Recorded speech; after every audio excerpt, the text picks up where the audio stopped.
नमस्कार दोस्तों, कैसे हैं आप सब। तो दोस्तों, आज बात करते हैं हम पाप मोचनी एकादशी की।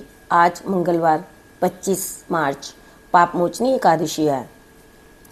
मैंने बहुत दिनों से दोस्तों वीडियो नहीं डाला था क्योंकि मैं एक लाइव स्ट्रीम कर रही थी। राम कथा हो रही थी हमारे सोसाइटी में, तो मैं उसको लाइव स्ट्रीम कर रही थी। आप उसको जाके देख सकते हैं। मैंने 7 दिन हुई है, 7 दिन की बनाई है। थोड़ी सी आगे की हो सकता है निकल गई हो, लेकिन आप सुनेंगे तो आपको पूरी समझ आएगी। तो और अगर आपने मेरे चैनल को सब्सक्राइब नहीं किया तो सब्सक्राइब कर लें, ताकि आपको आने वाले जो भी मैं डालूंगी, इसमें वीडियोस डालूंगी, वो आपको मिलते रहें। तो चैत महीने में आने वाली पाप मोचनी एकादशी को बहुत पावन माना जाता है। ये दिन भगवान विष्णु और माता लक्ष्मी को समर्पित है। एकादशी के महीने में 2 बार शुक्ल पक्ष और कृष्ण पक्ष में आती है। हिंदू पंचांग के अनुसार इस साल ये एकादशी आज यानी मंगलवार को 25 मार्च 2025 को मनाई जा रही है। पाप मोचनी एकादशी का व्रत हर साल भक्ति भाव के साथ रखा जाता है और एकादशी के कथा पाठ के बिना ये व्रत अधूरा माना जाता है। जो भक्त इस दिन भक्तिपूर्ण व्रत करते हैं और पाप मोचनी एकादशी का व्रत करते हैं और कथा सुनते हैं, उसका पाठ करते हैं, उन्हें धन वैभव और अपार यश की प्राप्ति होती है। तो चलिए सुनते हैं, हम कथा सुनते हैं हम। तो एकादशी व्रत सभी व्रतों में सर्वाधिक महत्वपूर्ण माना जाता है। एकादशी का नियमित व्रत रखने से मन की चंचलता समाप्त होती है और धन आरोग्य की प्राप्ति होती है।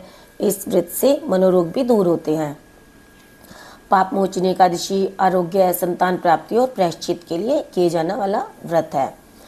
अब इसकी कथा। प्राचीन समय की बात है। एक चैत्र रथ नाम का एक अति सुंदर वन था। इस वन में देवराज इंद्र गंधर्व कन्याओं, अप्सराओं और देवताओं के साथ विहार करते थे। इस वन में एक च्यवन ऋषि अपने बेटे मेधाव ऋषि के साथ रहते थे और तपस्या करते थे। ऋषि शिव भक्त थे और अप्सराएं शिवद्रोही कामदेव की अनुचरी थी। एक समय की बात है, कामदेव ने बदले और देश की भावना के तहत ऋषि मेधावी की तपस्या को भंग करना चाहा। इसी उद्देश्य की पूर्ति के लिए कामदेव ने मंजू घोषा नामक अप्सरा को भेजा। उसने अपने नृत्य गान और हाव भाव से ऋषि का ध्यान भंग कर दिया। ऋषि अप्सरा पर मोहित हो गए। ऋषि मंजूर घोषा के साथ रमन करने लगे और उन्हें दिन रात का कोई विचार ही नहीं रहा और दोनों ने अनेकों साल एक साथ गुजारे। एक दिन जब मंजू घोषा ने जाने की आज्ञा मांगी तो ऋषि ने उसे रोकना चाहा। तब मंजू घोषा ने ऋषि को समय का एहसास दिलाया। उन्होंने जब समय की गणना की तो उन्हें एहसास हुआ कि उन्हें एक साथ रहते हुए 57 वर्ष हो गए हैं। तो ऋषि को बहुत क्रोध आया। उन्होंने अपनी तपस्या का विनाश करने वाली जानकर मंजू घोषा के ऊपर बहुत क्रोधित हुए। तब ऋषि को अप्सरा अपने काल की तरह लगने लगी। उन्होंने अपने को रसातल में होने का कारण मंजू घोषा को बताया और गुस्सा होकर उन्होंने कहा पिशाचिनी होने का उसे श्राप दे दिया। श्राप सुनकर मंजू घोषा बहुत भयभीत हुई और उनके चरणों में गिर गई और प्रार्थना करने लगी। और बहुत अनुनय विनय के बाद ऋषि का दिल पसीज गया और उन्होंने कहा कि अगर तुम चैत मास की पाप मोचनी एकादशी का व्रत करोगी तो तुम्हारे सभी पाप दूर हो जाएंगे। इसके बाद ऋषि अपने पिता च्यवन के पास पहुँचे तो उन्होंने बोला कि पुत्र, तुमने तो अनर्थ कर दिया और अपना सारा पुण्य खत्म कर दिया, इसलिए तुम्हें भी पाप मोचनी एकादशी का व्रत करना चाहिए। इस प्रकार ऋषि और मंजू घोषा दोनों ने यह व्रत कर अपने पाप से मुक्ति पाई और मंजू घोषा भी अपनी योनि से, पिशाचिनी योनि से मुक्त हो गई और ऋषि पुत्र के भी सभी पाप नष्ट हो गए। तो जो इस व्रत को करता है वो अपने सभी पापों से मुक्त हो जाता है। अब इसकी पूजा की विधि को देख लेते हैं।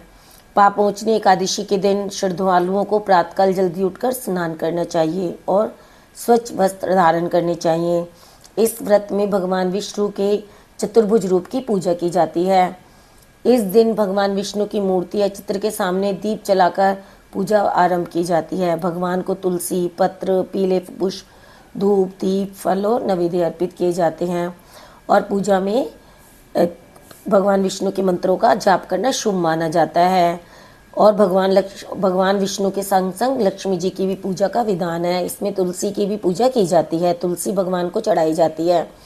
भक्तजन इस दिन ओम नमो भगवते वासुदेवाय मंत्र का जाप करते हैं। विष्णु सहस्त्र नाम और भगवत गीता का पाठ का भी अत्यंत शुभ माना जाता है। ये पाप मोचनी एकादशी का मतलब होता है पाप नष्ट करने वाली एकादशी, और भगवान विष्णु की पूजा की जाती है। और एकादशी के दिन किसी से बुरा या भूल से भी झूठ बोलना नहीं चाहिए। ऐसा करने से पूजा पाठ का फल नहीं मिलता है। तो ये थी आज की पाप मोचनी एकादशी व्रत की कथा और उसकी पूजा विधि। धन्यवाद दोस्तों। अगर आपने मेरे चैनल को सब्सक्राइब नहीं किया है तो अभी करें और अपने दोस्तों के संग इस कथा को शेयर करें। धन्यवाद।